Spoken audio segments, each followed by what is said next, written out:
Hello everyone. हम BPSC घटना चक्र पूर्वावलोकन डिस्कस कर रहे हैं। टॉपिक है भारतीय अर्थव्यवस्था, उसके अंतर्गत योजना। इससे रिलेटेड किस तरीके के क्वेश्चन बीपीएससी में पूछे गए हैं, हम उसके बारे में चर्चा करेंगे। तो चलिए स्टार्ट करते हैं। पहला क्वेश्चन है, निम्नलिखित में से कौन भारतीय नियोजन का एक उद्देश्य नहीं है? ऑप्शन ए है जनसंख्या वृद्धि, ऑप्शन बी है औद्योगिक वृद्धि, ऑप्शन सी है आत्मनिर्भरता, ऑप्शन डी है रोजगार सृजन। तो इसका सही आंसर हो जाएगा ऑप्शन ए जनसंख्या वृद्धि। निर्धनता तथा बेरोजगारी दूर करना, औद्योगिक विकास, आत्मनिर्भरता और रोजगार सृजन भारतीय अर्थव्यवस्था नियोजन के प्रमुख उद्देश्य थे, परंतु जनसंख्या वृद्धि करना इसका उद्देश्य नहीं था।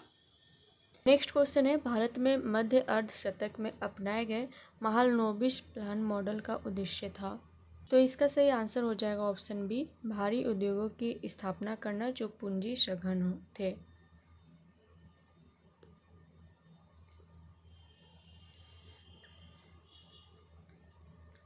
द्वितीय पंचवर्षीय योजना 1956 से 61 पीसी महालनोबिस मॉडल पर आधारित थी। मॉडल में सम्मिलित क्षेत्र थे पूंजीगत वस्तु क्षेत्र, फैक्ट्री उत्पादित उपभोग वस्तु क्षेत्र, लघु इकाई उत्पादन क्षेत्र तथा घरेलू उद्योग क्षेत्र। इस योजना में आधारभूत तथा भारी उद्योगों पर विशेष बल के साथ देश के तीव्र औद्योगिकरण को प्रमुख लक्ष्य माना गया था। नेक्स्ट क्वेश्चन है, योजना आयोग एक। इसका सही आंसर हो जाएगा ऑप्शन सी, परामर्शदात्री संस्था है। नेक्स्ट क्वेश्चन है, भारत का योजना आयोग है, तो इसका सही आंसर हो जाएगा ऑप्शन बी, एक सलाहकारी बोर्ड। नेक्स्ट क्वेश्चन है, योजना आयोग का स्वरूप क्या है, तो इसका सही आंसर हो जाएगा ऑप्शन बी, परामर्शदात्री संस्था। नेक्स्ट क्वेश्चन है, योजना आयोग का गठन कब हुआ था, तो इसका सही आंसर हो जाएगा ऑप्शन बी, 1950 ईस्वी में। नेक्स्ट क्वेश्चन है, योजना आयोग है एक, तो इसका सही आंसर हो जाएगा ऑप्शन सी, गैर संवैधानिक निकाय। नेक्स्ट क्वेश्चन है, भारत में योजना आयोग की स्थापना किस वर्ष हुई थी, तो इसका सही आंसर हो जाएगा ऑप्शन ए, 1950 ईस्वी। ठीक है, केंद्रीय मंत्रिमंडल के प्रस्ताव पर मार्च 1950 में गठित योजना आयोग एक संविधानेतर परामर्शदात्री निकाय था। भारत के प्रधानमंत्री योजना आयोग के प्रधान अध्यक्ष होते थे। ठीक है, 1 जनवरी 2015 से योजना आयोग को समाप्त कर उसके स्थान पर 1 जनवरी 2015 से नीति आयोग का गठन किया गया है। इसके उपाध्यक्ष सुमन बेरी हैं। नीति का अर्थ है national institution for transforming India. NITI Aayog का अध्यक्ष भारत का प्रधानमंत्री होता है। नेक्स्ट क्वेश्चन है, भारतीय योजना आयोग के प्रधान अध्यक्ष होते हैं, इसका सही आंसर हो जाएगा ऑप्शन बी, प्रधानमंत्री। नेक्स्ट क्वेश्चन है, भारत सरकार के नीति आयोग जो आर्थिक नीति निर्धारण का चिंतन समूह है में नीति का पूरा स्वरूप क्या है, तो इसका सही आंसर हो जाएगा option B, national institution for transforming India, राष्ट्रीय भारत परिवर्तन संस्थान। नेक्स्ट क्वेश्चन है, इनमें से कौन राष्ट्रीय विकास परिषद का हिस्सा नहीं है? ऑप्शन ए है नीति आयोग के सचिव, ऑप्शन बी है योजना और कार्यक्रम क्रियान्वयन मंत्रालय के सचिव, ऑप्शन सी है नीति आयोग के उपाध्यक्ष, ऑप्शन डी है भारत के वित्त आयोग के अध्यक्ष, ऑप्शन ई है उपयुक्त में से कोई नहीं या उपयुक्त में से एक से अधिक। तो इसका सही आंसर हो जाएगा ऑप्शन ई। केंद्र सरकार द्वारा 1 जनवरी 2015 से योजना आयोग के स्थान पर नीति आयोग को प्रतिस्थापित किया गया। तत्कालीन समय में योजना आयोग तथा राष्ट्रीय विकास परिषद एक दूसरे से संबंधित थे, क्योंकि योजना आयोग की रिपोर्टों का अनुमोदन एवं क्रियान्वयन राष्ट्रीय विकास परिषद द्वारा किया जाता था, जबकि वर्तमान में नीति आयोग के पास स्वयं अपनी गवर्निंग काउंसिल है। अतः राष्ट्रीय विकास परिषद एवं नीति आयोग के मध्य संबंधों की वर्तमान परिप्रेक्ष्य में व्याख्या करना संभव नहीं है। नेक्स्ट क्वेश्चन है, नीति आयोग अस्तित्व में कब आया, तो इसका सही आंसर हो जाएगा ऑप्शन सी, 1 जनवरी 2015। नेक्स्ट क्वेश्चन है, छठी पंचवर्षीय योजना के दौरान निम्नलिखित में से कौन सा कार्यक्रम शुरू किया गया था, तो इसका सही आंसर हो जाएगा ऑप्शन ए, एकीकृत ग्रामीण विकास। एकीकृत ग्रामीण विकास कार्यक्रम मार्च 1976 में देश के चुनिंदा 20 जिलों में शुरू किया गया था। बाद में लघु किसान विकास एजेंसी कमांड एरिया विकास कार्यक्रम तथा सूखा प्रवण क्षेत्र कार्यक्रम की समीक्षा करते हुए वर्ष 1978 से 79 में देश के 2000 ब्लॉकों में एक नया कार्यक्रम IRDP प्रारंभ किया गया। हालांकि यह कार्यक्रम देश के सभी ब्लॉकों में 2 अक्टूबर 1980 को लागू किया गया। छठी योजना की अवधि वर्ष 1980 से 85 तक रही तथा एकीकृत ग्रामीण विकास कार्यक्रम 2 अक्टूबर 1980 को प्रारंभ किया गया। इस प्रकार एकीकृत ग्रामीण विकास कार्यक्रम छठी पंचवर्षीय योजना में प्रारंभ हुआ। इस योजना का मुख्य लक्ष्य ग्रामीण निर्धन परिवारों को स्वरोजगार हेतु ऋण उपलब्ध कराकर उन्हें रोजगार प्रदान करना था, जिससे सहायता प्राप्त परिवार गरीबी रेखा से ऊपर उठ सके। अप्रैल 1999 में इसे स्वर्ण जयंती ग्राम स्वरोजगार योजना में मिला दिया गया। नेक्स्ट क्वेश्चन है, राष्ट्रीय नियोजन में रोलिंग प्लान की अवधारणा लागू की गई थी। तो इसका सही आंसर हो जाएगा ऑप्शन सी, जनता पार्टी सरकार के द्वारा। गुन्नार मिर्डल ने अपनी पुस्तक Indian economic planning in its broader setting में रोलिंग प्लान को विकासशील देशों के लिए अनुशंसित किया था। इस अवधारणा को जनता पार्टी सरकार द्वारा वर्ष 1978 से 79 में लागू किया गया था। नेक्स्ट क्वेश्चन है, चल योजना के बारे में निम्नलिखित पर विचार करें। फर्स्ट है, चालू वर्ष के लिए एक योजना जिसमें वार्षिक बजट शामिल होता है, बिल्कुल सही है। सेकेंड है, एक योजना जो 3, 4 या 5 वर्षों के लिए निर्धारित होती है, बिल्कुल सही है। थर्ड है, यह अर्थव्यवस्था की आवश्यकता अनुसार प्रति वर्ष संशोधित होती है, बिल्कुल सही है। फोर्थ है, 10, 15 तथा 20 वर्षों के लिए एक सापेक्ष योजना है, बिल्कुल सही है। उपयुक्त में से कौन से सही है? तो इस तरीके से 1, 2, 3 और 4 सभी सही है। ऑप्शन डी इसका सही आंसर हो जाएगा। चल योजना या रोलिंग प्लान एक दीर्घकालीन योजना है। इसमें 3 योजनाएं अल्पकालीन 1 वर्ष हेतु, मध्यमकालीन 3 से 5 वर्ष हेतु तथा दीर्घकालीन 10 से 20 वर्ष हेतु बनाई जाती है। रोलिंग प्लान के तहत योजना में आवश्यक संशोधन किया जाता है। इस प्रकार यह एक लचीली योजना है जो स्वयं को परिस्थितियों के अनुरूप समायोजित करते हुए आगे बढ़ती है। नेक्स्ट क्वेश्चन है, भारत में योजना अवकाश की अवधि थी। तो इसका सही आंसर हो जाएगा ऑप्शन बी, 1966 से 1969। नेक्स्ट क्वेश्चन है, 11वीं पंचवर्षीय योजना का उद्देश्य है। तो इसका सही आंसर हो जाएगा ऑप्शन बी, समाविष्ट आर्थिक वृद्धि। नेक्स्ट क्वेश्चन है, 12वीं पंचवर्षीय योजना के दौरान कृषि एवं सहायक क्षेत्र के लिए निम्न में से किस एक औसत वार्षिक विकास दर का लक्ष्य रखा गया था? तो इसका सही आंसर हो जाएगा ऑप्शन सी, 4%। नेक्स्ट क्वेश्चन है, योजना आयोग ने 1993-94 में बिहार के लिए गरीबी रेखा से नीचे BPL का निम्नलिखित प्रतिशत प्राकलन किया। तो इसका सही आंसर हो जाएगा ऑप्शन ए, 55। नेक्स्ट क्वेश्चन है, भारतीय अर्थव्यवस्था में किस पंचवर्षीय योजना काल के दौरान कीमत स्तर घटा? तो इसका सही आंसर हो जाएगा ऑप्शन ए, प्रथम योजना। नेक्स्ट क्वेश्चन है, पंचवर्षीय योजना की कौन सी अवधि सत्य नहीं है? तो इसका सही आंसर हो जाएगा ऑप्शन डी, 1966 से 1970। चतुर्थ पंचवर्षीय योजना की अवधि 1969 से 1974 तक थी, तो इसको ध्यान में रखिएगा। नेक्स्ट क्वेश्चन है, भारत में नियोजित अर्थव्यवस्था आधारित है। तो इसका सही आंसर हो जाएगा ऑप्शन बी, मिश्रित अर्थव्यवस्था पर। भारत में नियोजित अर्थव्यवस्था मिश्रित अर्थव्यवस्था पर आधारित है। भारतीय अर्थव्यवस्था निजी एवं सार्वजनिक क्षेत्र के सह-अस्तित्व का एक प्रमुख उदाहरण है। भारतीय संविधान के नीति निर्देशक सिद्धांतों के अधीन आर्थिक क्षेत्र में राज्य को अपनी नीति का इस प्रकार निर्देशन करना होगा कि इससे समाज के भौतिक साधनों के स्वामित्व का बेहतर वितरण एवं नियंत्रण प्राप्त हो सके और इससे कुछ व्यक्तियों के हाथों में संपत्ति का संकेंद्रण एवं श्रम का शोषण रोका जा सके। साथ ही निजी क्षेत्र के तहत व्यक्तिगत पहल की भी पूर्ण गुंजाइश रखी गई है। नेक्स्ट क्वेश्चन है, 8वीं पंचवर्षीय योजना प्राथमिकता देती है। तो इसका सही आंसर हो जाएगा ऑप्शन ए, रोजगार बढ़ाने को। वर्ष 1992 से 97 अवधि वाली 8वीं पंचवर्षीय योजना उदारीकृत अर्थव्यवस्था के रूप में परिणत जॉन डब्ल्यू मुलर मॉडल पर आधारित थी। इस योजना में मानव संसाधन विकास मूलभूत उद्देश्य था तथा इसमें शताब्दी के अंत तक लगभग पूर्ण रोजगार की प्राप्ति के लिए पर्याप्त मात्रा में रोजगार सृजन का लक्ष्य रखा गया था। नेक्स्ट क्वेश्चन है, भारत की 8वीं पंचवर्षीय योजना की अवधि है, तो इसका सही आंसर हो जाएगा ऑप्शन सी 1992 से 1997। नेक्स्ट क्वेश्चन है, 8वीं योजना के अंतर्गत जीडीपी को निम्न स्तर तक बढ़ाने का लक्ष्य निर्धारित किया गया था, तो इसका सही आंसर हो जाएगा ऑप्शन डी 5.6%। नेक्स्ट क्वेश्चन है, पंचवर्षीय योजना का अंतिम अनुमोदन देता है, तो इसका सही आंसर हो जाएगा ऑप्शन ए राष्ट्रीय विकास परिषद। नेक्स्ट क्वेश्चन है, पंचवर्षीय योजनाओं के मसौदे को अंतिम रूप से कौन स्वीकृत प्रदान करता है, तो इसका सही आंसर हो जाएगा ऑप्शन सी राष्ट्रीय विकास परिषद। नेक्स्ट क्वेश्चन है, भारत में योजना अवकाश था, तो इसका सही आंसर हो जाएगा ऑप्शन बी 1966 से 1969।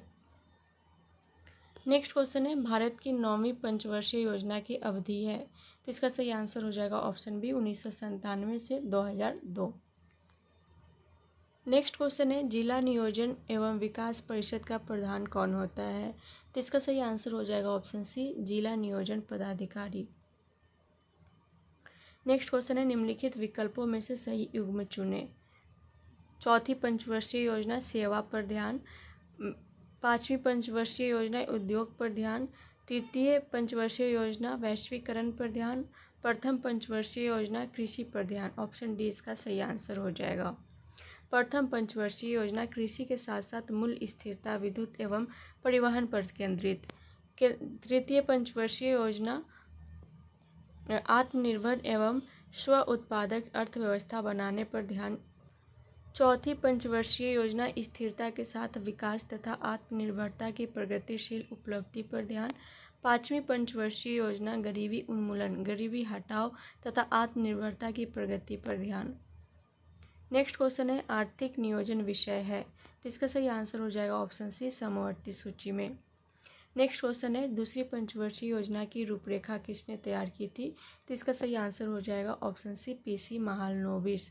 नेक्स्ट क्वेश्चन है, 10वीं योजना की अवधि क्या है, तो इसका सही आंसर हो जाएगा ऑप्शन ए 2002 से वर्ष 2007 ईस्वी। नेक्स्ट है, मुद्रा एवं बैंकिंग से रिलेटेड क्वेश्चन। फर्स्ट है, आरबीआई के विदेशी मुद्रा भंडार में निम्नलिखित में से कौन से शामिल है। फर्स्ट है, विदेशी मुद्रा परिसंपत्तियाँ, एफसीए बिल्कुल सही, सोना बिल्कुल सही, विशेष आहरण अधिकार बिल्कुल सही, आईएमएफ में आरक्षित स्थिति बिल्कुल सही। नीचे दिए गए कोड का प्रयोग कर सही उत्तर चुनिए, तो उपयुक्त सभी ऑप्शन डी इसका सही आंसर हो जाएगा। नेक्स्ट क्वेश्चन है, दिवाला और शोधन अक्षमता के संबंध में निम्नलिखित कथनों पर विचार कीजिए। फर्स्ट है, शोधन अक्षमता से तात्पर्य उस वित्तीय स्थिति से है जिसमें कोई व्यक्ति या संस्था बकाया होने पर अपने ऋणों का भुगतान करने में असमर्थ होता है, गलत हो जाएगा। सेकेंड है, दिवाला एक कानूनी प्रक्रिया को संदर्भित करता है जहां देनदार की संपत्ति लेनदारों के लाभ के लिए समाप्त या पुनर्गठित की जाती है, यह भी गलत हो जाएगा। थर्ड है, शोधन अक्षमता एक अवस्था है जबकि दिवाला निष्कर्ष है, ये भी गलत हो जाएगा। फोर्थ है, भारतीय दिवाला और शोधन अक्षमता बोर्ड दिवाला का शोधन अक्षमता कार्यवाही की देखरेख के लिए जिम्मेदार नियामक निकाय है, बिल्कुल सही। तो उपयुक्त में से कौन से कथन सही है, तो ऑप्शन डी इसका सही आंसर हो जाएगा, केवल 4। दिवाला से तात्पर्य उस वित्तीय स्थिति से है जिसमें कोई व्यक्ति या संस्था बकाया होने पर अपने ऋणों का भुगतान करने में असमर्थ होता है। शोधन अक्षमता एक कानूनी प्रक्रिया को संदर्भित करता है जहां देनदार की संपत्ति लेनदारों के लाभ के लिए समाप्त या पुनर्गठित की जाती है।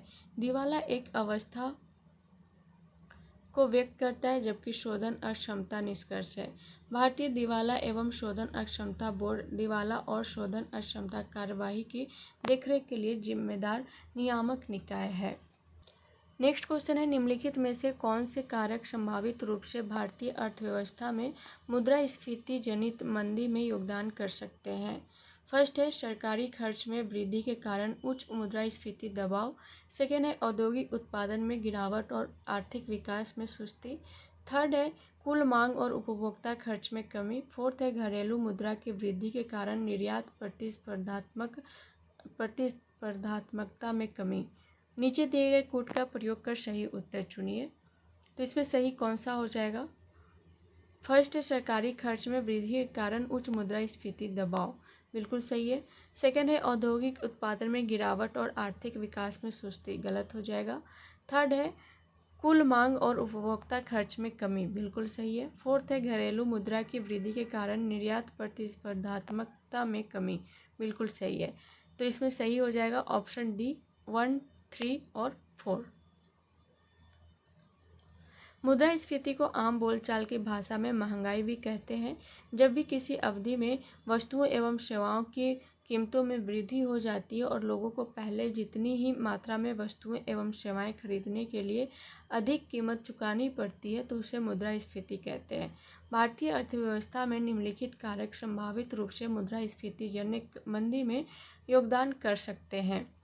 औद्योगिक उत्पादन में गिरावट और आर्थिक विकास में सुस्ती, घरेलू मुद्रा की वृद्धि के कारण निर्यात प्रतिस्पर्धात्मकता में कमी, कुल मांग और उपभोक्ता खर्च में कमी, सरकारी खर्च में वृद्धि के कारण उच्च मुद्रास्फीति दबाव आदि। नेक्स्ट क्वेश्चन है नगद आरक्षित अनुपात को कम करने में अर्थव्यवस्था पर इसका निम्नलिखित प्रभाव पड़ेगा। फर्स्ट है बैंकों के पास अधिक तरलता लाभ होगा, बिल्कुल सही है। सेकेंड है अर्थव्यवस्था में निवेश वृद्धि देखने को मिल सकती है, बिल्कुल सही है। थर्ड है अर्थव्यवस्था में मुद्रा आपूर्ति बढ़ सकती है, बिल्कुल सही है। फोर्थ है वास्तविक निवेश दर में गिरावट आ सकती है, गलत है। ठीक है, तो सही कूट का चयन कीजिए। तो इसमें सही 1, 2, 3 होगा। इसमें 1, 2, 3 नहीं दिया हुआ, उपयुक्त में से कोई नहीं, ऑप्शन ई इसका सही आंसर हो जाएगा। नगद आरक्षित अनुपात को कम करने से बैंकों के पास अधिक तरलता होती है जिससे ब्याज दरों में कमी, लोन की मात्रा और निवेश में वृद्धि तथा अर्थव्यवस्था में मुद्रा की आपूर्ति में वृद्धि होती है। नेक्स्ट क्वेश्चन है अगस्त 2019 में भारत सरकार के वित्त मंत्रालय में सार्वजनिक क्षेत्र बैंकों की तरलता और उधार व्यवस्था के, ये पुराना डेटा है, अगस्त 2019 की बात की जा रही है। तो यहाँ से हम आइडिया ये लेंगे कि इस बार मतलब रिसेंटली डेटा किस तरीके के पूछे जाएंगे। ठीक है, नेक्स्ट क्वेश्चन है निम्नलिखित में से कौन सी निवेशक एजेंसी भारत सरकार की प्रतिभूतियाँ खरीद सकती है? तो इसका सही आंसर हो जाएगा option B 1, 2, 3। Reserve Bank of India, व्यक्ति, वित्त प्रतिष्ठान। रिजर्व बैंक ऑफ इंडिया, व्यक्ति एवं वित्त प्रतिष्ठान तीनों ही भारत सरकार की प्रतिभूतियां खरीद सकती है। सरकारी प्रतिभूतियां केंद्रीय और राज्य सरकारों द्वारा जारी अनिवार्य रूप से व्यापार योग्य वित्तीय साधन है जो कर्ज के लिए सरकार के दायित्व को स्वीकार करती है। नेक्स्ट क्वेश्चन है रिजर्व बैंक ऑफ इंडिया एक वित्त वर्ष में कितनी बार आर्थिक नीति की समीक्षा करती है? ऑप्शन ए है द्विमासिक, ऑप्शन बी है तिमाही, ऑप्शन सी है अर्धवार्षिक, ऑप्शन डी है वार्षिक, ऑप्शन ई है उपयुक्त में से कोई नहीं है उपयुक्त में से एक से अधिक। तो इसका सही आंसर हो जाएगा ऑप्शन ई। भारतीय रिजर्व बैंक की मौद्रिक नीति समिति द्वारा द्विमासिक मौद्रिक नीति जारी की जाती है जो एक वित्त वर्ष में 6 बार होती है, परंतु कोविड-19 के समय द्विमासिक क्रम में अनियमितता दर्ज की गई। वर्तमान में पुनः द्विमासिक मौद्रिक नीति का क्रम निर्धारित है। इस प्रकार विकल्प ई इसका सही उत्तर होगा।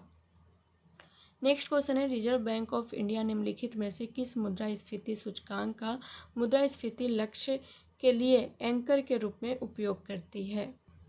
ऑप्शन ए है थोक मूल्य सूचकांक, ऑप्शन बी है अपस्फीति कारक,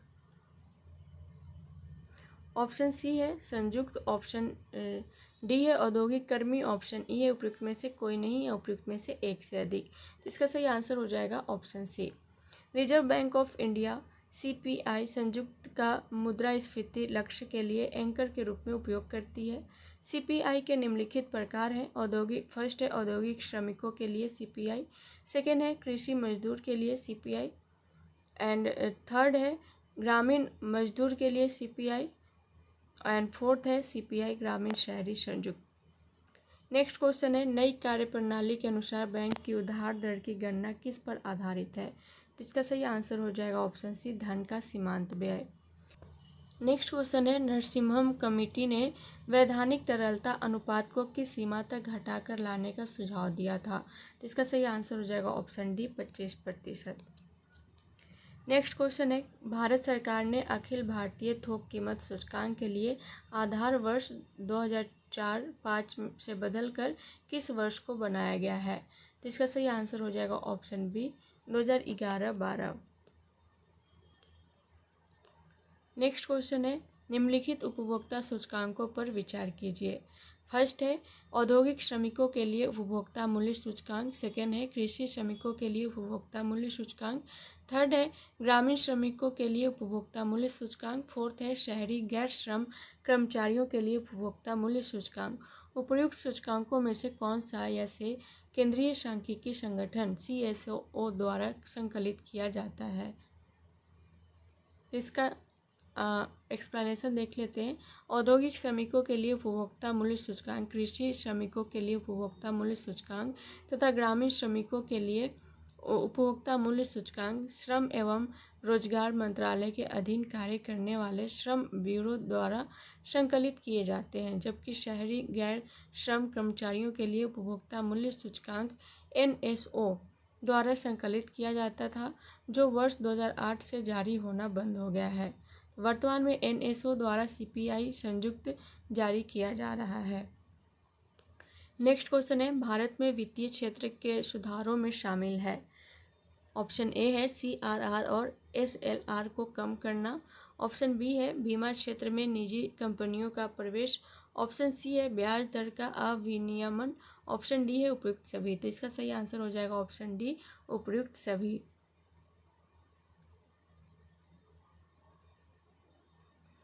नेक्स्ट क्वेश्चन है, यदि भारतीय रिजर्व बैंक के द्वारा नकद कोष अनुपात में कमी की जाती है तो इसका साक्ष रीजन पर प्रभाव होगा। तो इसका सही आंसर हो जाएगा ऑप्शन ए, वृद्धि। भारतीय रिजर्व बैंक द्वारा नकद कोष अनुपात में कमी करने पर वाणिज्यिक बैंकों द्वारा साक्ष रीजन की मात्रा में वृद्धि होती है।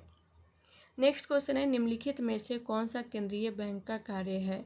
फर्स्ट है रेपो रेट का प्रबंधन करना, सेकेंड है वाणिज्यिक बैंक को ऋण देना, थर्ड है सरकार को बैंक सुविधाएं, ऑप्शन डी है उपयुक्त सभी। तो इसका सही आंसर हो जाएगा ऑप्शन डी, उपयुक्त सभी। भारतीय रिजर्व बैंक निम्नलिखित दायित्वों का निर्वहन करता है: मौद्रिक नीति, रेपो दर, CRR, SLR, बैंक दर आदि का प्रबंधन, मुद्रा जारीकर्ता, सरकार का बैंकर तथा ऋण प्रबंधक, बैंकों का बैंकर, बैंकिंग प्रणाली का विनियामक, विदेशी मुद्रा प्रबंधन आदि। नेक्स्ट क्वेश्चन है, भारतीय जीवन बीमा निगम की स्थापना कब हुई? तो इसका सही आंसर हो जाएगा ऑप्शन ए, 1956। वर्ष 1956 में भारतीय संसद द्वारा पारित LIC एक्ट 1956 के द्वारा भारतीय जीवन बीमा निगम LIC की स्थापना 1 सितंबर 1956 को हुई थी। नेक्स्ट क्वेश्चन है, RN मल्होत्रा कमेटी संबंधित है। तो इसका सही आंसर हो जाएगा ऑप्शन सी, बीमा क्षेत्र से। अप्रैल 1993 में गठित मल्होत्रा समिति की रिपोर्ट, जो जनवरी 1994 में प्रस्तुत की गई थी, की प्रमुख सिफारिशों के अनुसार IRDA अधिनियम 1999 पारित किया गया। रिपोर्ट में बीमा क्षेत्र के लिए एक स्वतंत्र नियामक प्राधिकरण की स्थापना की सिफारिश की गई थी। अप्रैल 2000 में IRDA एक सांविधिक निकाय के रूप में सामने आया। IRDA का लक्ष्य बीमा धारकों के हितों की रक्षा करना, बीमा उद्योग का क्रमबद्ध विनियमन, संवर्धन तथा संबंधित व आकस्मिक मामलों पर कार्य करना है। नेक्स्ट क्वेश्चन है, भंडारी समिति किससे संबंधित है? तो इसका सही आंसर हो जाएगा ऑप्शन डी, क्षेत्रीय बैंकों की पुनर्संरचना। भंडारी समिति वर्ष 1994 क्षेत्रीय ग्रामीण बैंकों की पुनर्संरचना के लिए बनाई गई थी। नेक्स्ट क्वेश्चन है, निम्नलिखित कथनों पर विचार कीजिए। फर्स्ट है, बैंक दर वह ब्याज दर है जो भारतीय रिजर्व बैंक अपने ग्राहकों से उनके अल्पकालिक उधार पर लेता है। सेकेंड है, रेपो दर वह ब्याज दर है जो भारतीय रिजर्व बैंक अपने ग्राहकों से उनके दीर्घकालिक उधार पर लेता है।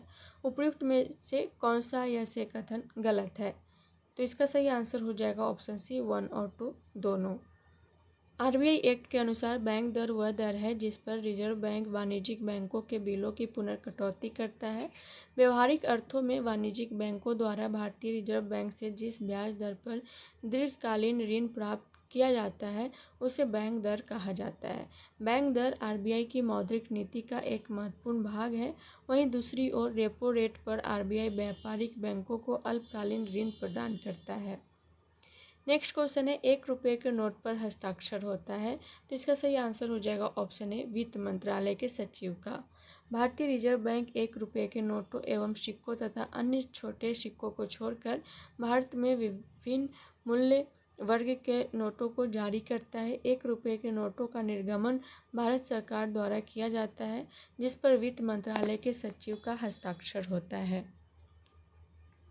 नेक्स्ट क्वेश्चन है, भारतीय रिजर्व बैंक का वर्तमान गवर्नर कौन है?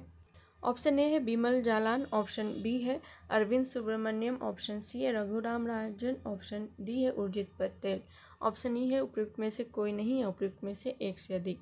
तो इसका सही आंसर हो जाएगा ऑप्शन ई, उपयुक्त में से कोई नहीं।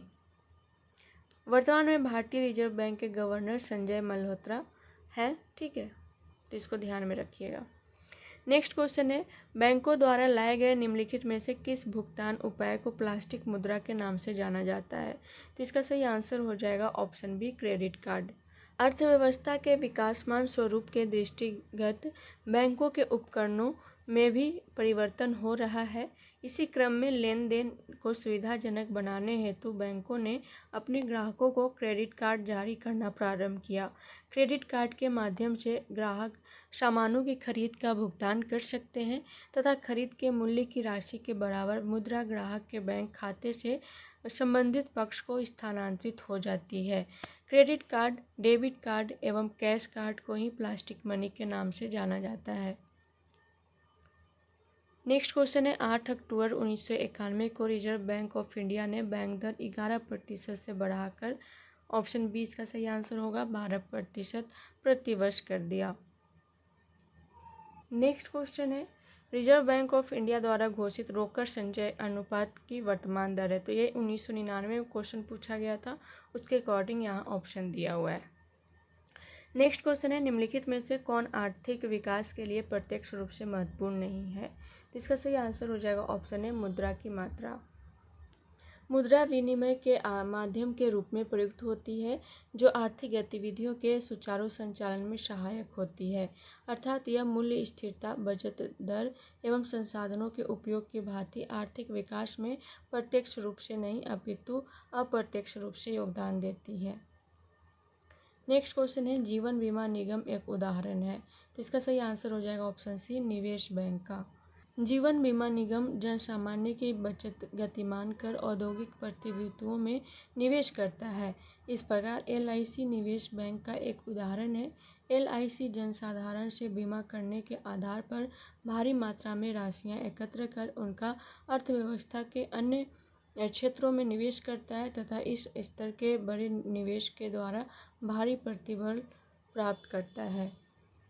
नेक्स्ट क्वेश्चन है, भूमि विकास बैंक निम्नलिखित का एक अंश है। तो इसका सही आंसर हो जाएगा ऑप्शन डी, सहकारी उधार ढांचा। सहकारी भूमि बंधक बैंक, जिसका नाम परिवर्तित कर भूमि विकास बैंक कर दिया गया, कृषि क्षेत्र में दीर्घकालिक सहकारी शाखा की प्रमुख संस्था है। नेक्स्ट क्वेश्चन है, भारतीय मुद्रा छापी जाती है। तो इसका सही आंसर हो जाएगा option D, Nashik printing press में। नेक्स्ट क्वेश्चन है, सामान्य रूप से मुद्रा नीति का प्रधान लक्ष्य है। तो इसका सही आंसर हो जाएगा ऑप्शन ए, मुद्रा आपूर्ति का नियंत्रण करना।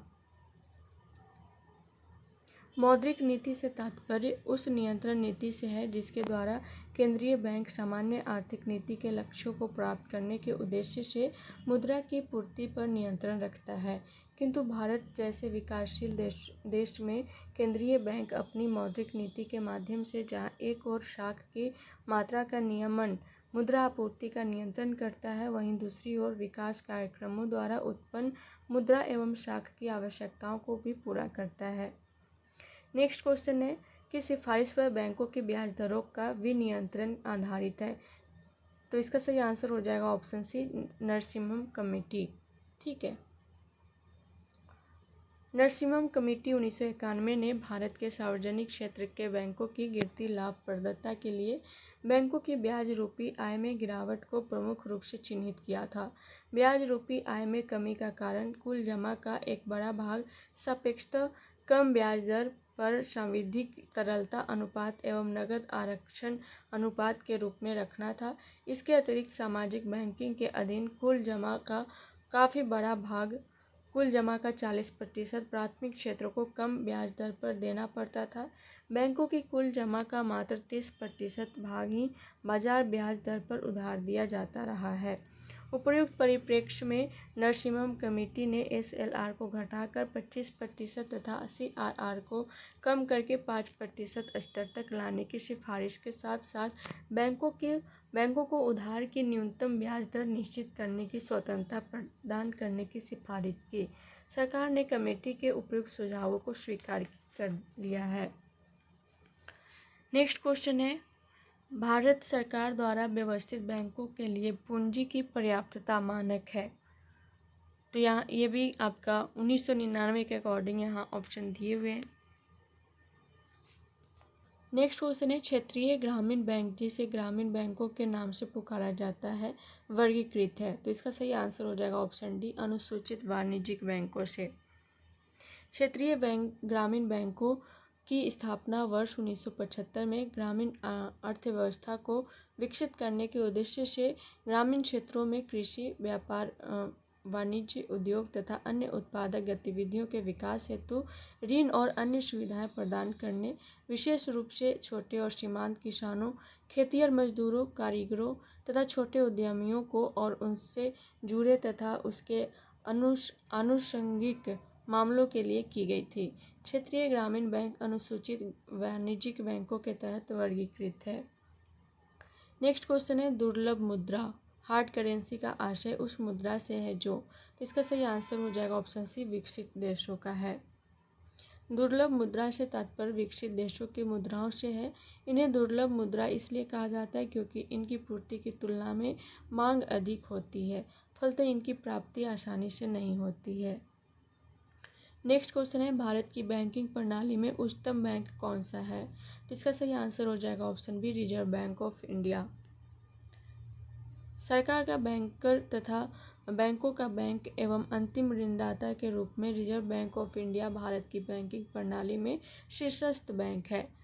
नोट जारी करने तथा मौद्रिक शाख के नियंत्रण हेतु उत्तरदायी रिजर्व बैंक की स्थापना अप्रैल 1935 में की गई थी, जिसका वर्ष 1949 में राष्ट्रीयकरण कर दिया गया।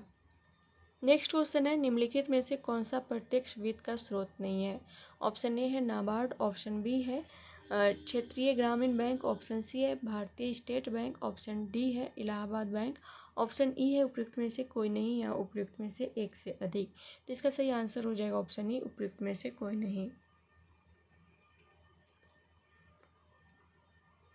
विकल्पगत सभी संस्थाएं प्रत्यक्ष वित्त के स्रोत है। हालांकि नाबार्ड द्वारा नागरिकों को कोई प्रत्यक्ष वित्त नहीं उपलब्ध कराया जाता है, लेकिन फूड पार्क, सहकारी बैंकों आदि को प्रत्यक्ष वित्त उपलब्ध कराया जाता है। अन्य संस्थाएं नागरिकों से लेकर छोटे, लघु तथा बड़े उद्यमों को भी प्रत्यक्ष वित्त उपलब्ध कराती है। नेक्स्ट क्वेश्चन है, भारत में नोट निर्गमन प्रणाली आधारित है। तो इसका सही आंसर हो जाएगा ऑप्शन बी, न्यूनतम कोष प्रणाली पर। वर्ष 1956 के रिजर्व बैंक अधिनियम के अनुसार 115 करोड़ रुपए का न्यूनतम स्वर्ण कोष और 400 करोड़ रुपए की विदेशी प्रतिभूतियां रखनी आवश्यक थी, किंतु अक्टूबर 1957 के पश्चात भारतीय रिजर्व बैंक द्वितीय संशोधन अधिनियम के अधीन स्वर्ण तथा विदेशी मुद्राओं के कोष की न्यूनतम राशि संयुक्त रूप से 200 करोड़ रुपए के बराबर निश्चित की गई, जिसमें 115 करोड़ रुपए मूल्य का स्वर्ण होना तथा शेष 85 करोड़ रुपए की विदेशी मुद्रा होना आवश्यक है। नेक्स्ट क्वेश्चन है, भारतीय रिजर्व बैंक ने भारत के विदेशी व्यापार में धन लगाने में मदद की। तो इसका सही आंसर हो जाएगा ऑप्शन बी, एक्सिम बैंक के द्वारा। भारतीय निर्यात आयात बैंक, जिसकी स्थापना वर्ष 1982 में हुई थी, ने अपना परिचालन मार्च 1982 से शुरू किया। इस बैंक का उद्देश्य निर्यातकों एवं आयातकों को वित्तीय सुविधा उपलब्ध कराना है। साथ ही साथ यह बैंक वाणिज्यिक बैंकों एवं वित्तीय संस्थानों को उनके निर्यात आयात वित्त प्रबंध क्रियाओं हेतु पुनर्वित्त सुविधाएं भी उपलब्ध कराता है। अपनी वित्त संबंधी आवश्यकताओं की पूर्ति हेतु EXIM bank reserve Bank of India से उधार ले सकता है। नेक्स्ट क्वेश्चन है, भारतीय रिजर्व बैंक के अनुसार एक स्मॉल फाइनेंस बैंक SFB के यूनिवर्सल बैंक में परिवर्तन के लिए पात्रता मानदंडों में से एक क्या है? फर्स्ट है न्यूनतम शुद्ध परिसंपत्ति कितना है? 1500 करोड़ रुपए। न्यूनतम शुद्ध संपत्ति 500 करोड़ रुपए। न्यूनतम शुद्ध संपत्ति 2000 करोड़ रुपए। न्यूनतम शुद्ध संपत्ति 1000 करोड़ रुपए। इसका सही आंसर हो जाएगा ऑप्शन डी, न्यूनतम शुद्ध संपत्ति 1000 करोड़ रुपए। भारतीय रिजर्व बैंक के अनुसार बेहतर स्पष्टता लाने के उद्देश्य से SFB हेतु यूनिवर्सल बैंक में परिवर्तन के लिए पात्रता मानदंड निम्न है। फर्स्ट है अनुसूचित बैंक का दर्जा तथा न्यूनतम 5 वर्षों की अवधि के कार्य निष्पादन का संतोषजनक ट्रैक रिकॉर्ड। सेकेंड है बैंक के शेयर किसी मान्यता प्राप्त स्टॉक एक्सचेंज में सूचीबद्ध होने चाहिए। थर्ड है पिछली तिमाही लेखा परीक्षित के अंत में न्यूनतम निवल मालियत 1000 करोड़ रुपए होनी चाहिए। SFB के लिए निर्धारित CRAR आवश्यकताओं को पूरा किया जाना चाहिए। फिफ्थ है पिछले 2 वित्तीय वर्षों में निवल लाभ रहा हो तथा सिक्स है पिछले 2 वित्तीय वर्षों में GNPA तथा NNPA क्रमशः 3% और 1% से कम या उसके बराबर हो। तो आज के लिए इतना ही, मिलते हैं नेक्स्ट क्लास में नेक्स्ट टॉपिक के साथ। तब तक के लिए thank you so much and all the best.